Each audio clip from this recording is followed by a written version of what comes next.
Well, good morning. Happy Monday. Okay. For those of you at home watching this, we spent the first 15 minutes going in and weighing our green crystals. Okay. And then just kind of cleaning up the mess. And then we've spent the last few minutes going over and doing the calculations. So those of you that are at home, is this on the screen? Okay. There you go. Okay. Your calculations that you need to do, and you all need to, if you're at home, you need to do these today, is calculate your limiting reactant, calculate your theoretical yield. You can't do your percent yield yet because you don't know what your actual yield is. Those of you that are coming to school on Tuesday. Anybody that's full-time virtual, I'm going to post a set of data, and you can use that data to calculate the percent yield. Okay? And then lastly, you need to calculate the amount of excess reactant. So the Tuesday people, you guys can do 1, 2, and 4 at home. And then when we measure tomorrow, it'll just be a quick calculation to calculate the percent yield. Okay? We will have a lab quiz on this on Thursday/Friday. Okay? Full-time virtual kids, you can take yours on Friday. Okay, I'll post yours on Friday for the full-time virtual. All right, so if you have any questions as far as how to do these, this is email me, contact me, and we'll try and work through some of that. All right, now let's just talk about our percent yield, because those that are in class got anywhere from 24 to 43% yield. Okay, so they're all pretty low. Why are they low? It's not a rhetorical question, I'm actually asking you.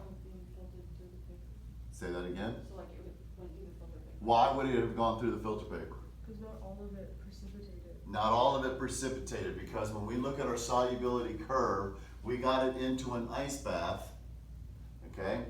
But did it get, actually, Zoe is in 1st and 7th tomorrow, okay?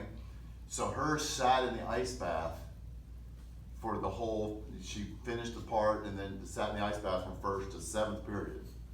She got a whole lot more crystals out because it got super cold, okay?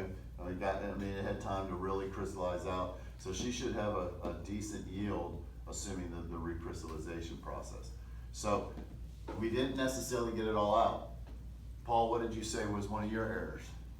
I used the warm water to rinse it instead of the cold water. So what's that going to mean as far as the solubility? It increases. It's going to increase, so more of it because you kind of wash through into that. So anytime you pour that filtrate out, you're really pouring some of your yield down the drain. Okay?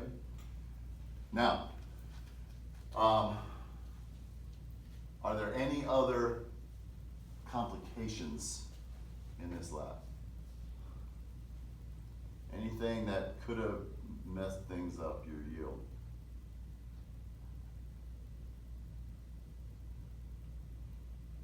Spilling stuff. Obviously, if you spilled stuff, when you went and transferred it from the first step, when you filtered it the first time, you just had to kind of scrape off the filter paper, right? Did all the green crystal transfer at that point? Probably not. Some was just down in that filter paper, okay? On the other hand though, you may have scraped a little bit of filter paper fuzz, into it to increase your yield. But hopefully when we recrystallized, that kind of worked its way out, but we'll see. All right, so for the quiz, you just need to understand and be able to do the calculations, okay? Equation will be given. I'm not expecting you to be able to memorize what the formula of the potassium trisoxylatofferrate 3 trihydrate. However, I'll probably ask you to do a flip grid video for me to where you have to actually learn how to say it right. No, I'm just kidding. I probably won't do that. It's too much work to do the flip grid. But it's potassium trisoxylatofferrate. This is +3, so ferrate 3 trihydrate. Okay? So, or as we just commonly call it, pretty green crystals, the green crystal lab. All right. So, those of you at home, that's what we're doing. Next, you had to work on ionic equations at home. So if you have that worked out, let's pull that out, okay?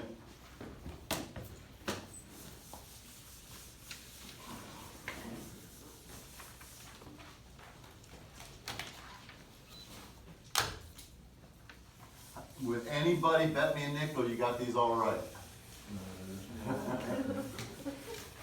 These are hard. Students struggle with these all the time.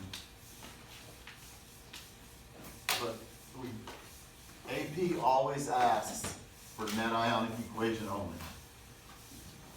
Because that's really what's happening.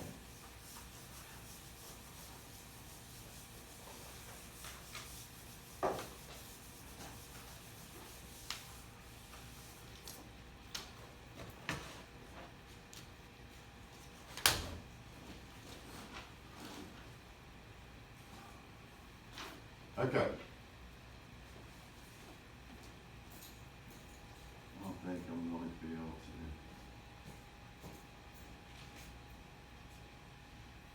to. So we're supposed to write total and net ionic equations for these, okay? So first off, when we have the complete reaction, does anybody remember what type of reaction this is? Double replacement. Specifically, of the three types of double replacement, which one is this going to be? What's forming? A precipitate, a solid. So it's a precipitation reaction. Okay? Now, only aqueous ionic are going to dissociate, break apart. Okay? So, since this is ion, and how do I know right off the bat if it's ionic or covalent? Not necessarily aqueous, because sugar can be aqueous and it's covalent. You say it louder? A metal and a A non-metal. metal and a nonmetal. What's covalent? Non-metal. Two nonmetals. So the second thing is always a nonmetal. So the first thing in the compound is going to tell me whether it's ionic or covalent. If the first thing's a metal, then it's going to be ionic. If the first thing's a nonmetal, then we know it's covalent. Okay? So that's real important for us just to know right off the bat. Okay, silver's a metal, so I know this is ionic. Now, if it was just silver, it'd be metallic bonding, but you know, we wouldn't worry about it then. Okay? So, for my total,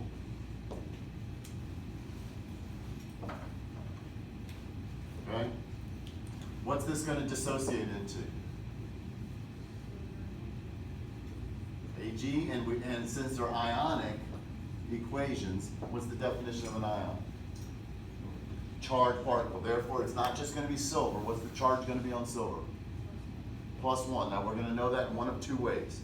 Number one, we see that silver's in family 11. The ones digit always tells us the charge. Okay? Or we memorize that nitrate is -1, so we know silver is going to be +1. If it's aqueous here, it's aqueous down here, because we're describing what it really looks like in water. Okay?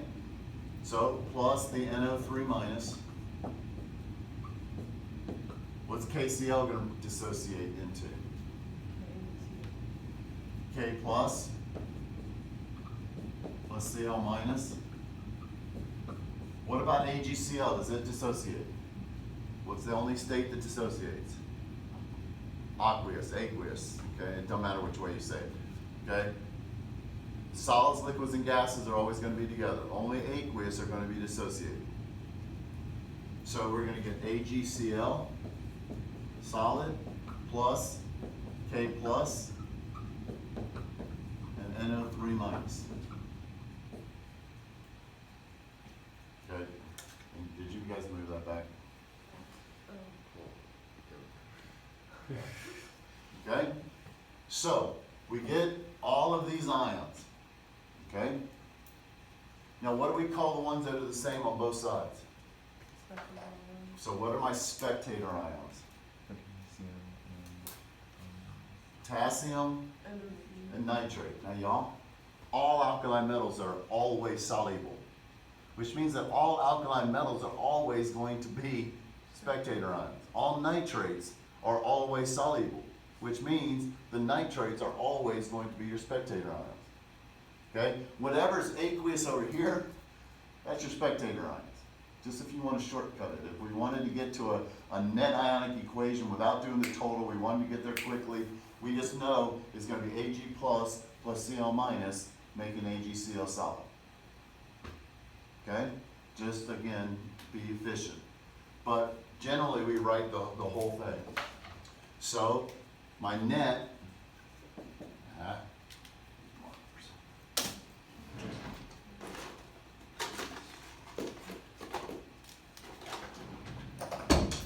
my net ionic is going to be just Ag plus Cl minus AgCl solid. Okay? So not bad to first start. So now we look at this one. Now, this one's not given as far as the state. Okay? But we'll have a solubility you're not going to be expected to memorize, whether it's soluble or not, but we can look back here on this chart, and you can see at the very bottom on the first column, carbonate, CO3. The middle column, ammonium, cations of group 1 except lithium are the only ones that are soluble. Everything else is insoluble. Okay? So, what would we expect the state then of magnesium carbonate to be? A solid. Okay? It's the one that's not soluble, okay?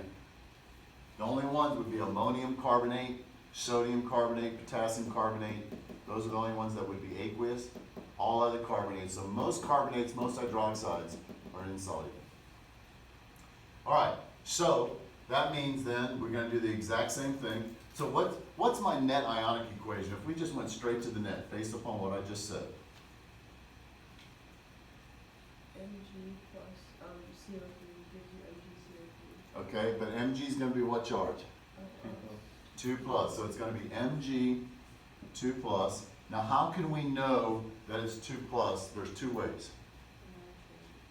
Okay, Anna, say that again. The nitrate has a substitute. 2, and we know the nitrate is -1, so that means this has to be +2.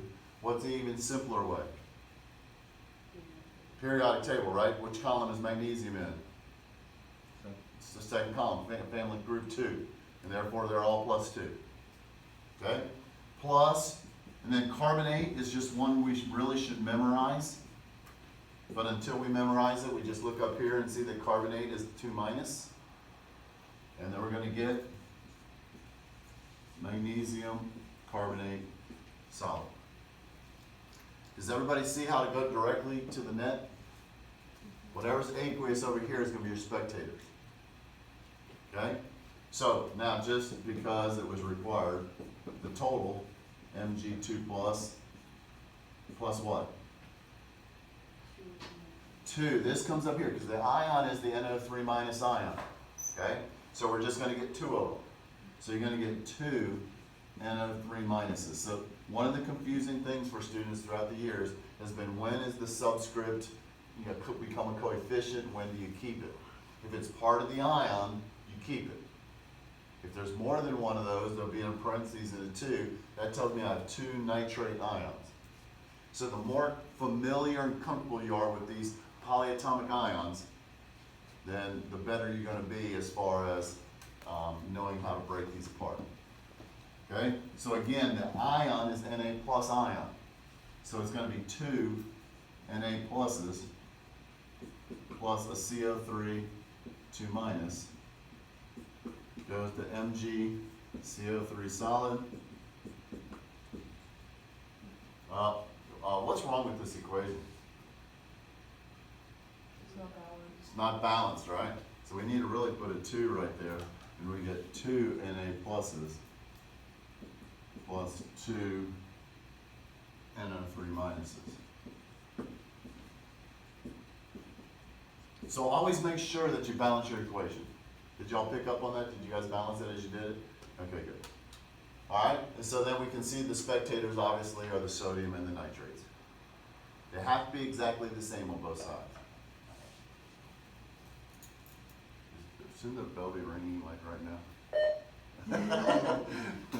Yes, I guess it should be. Good.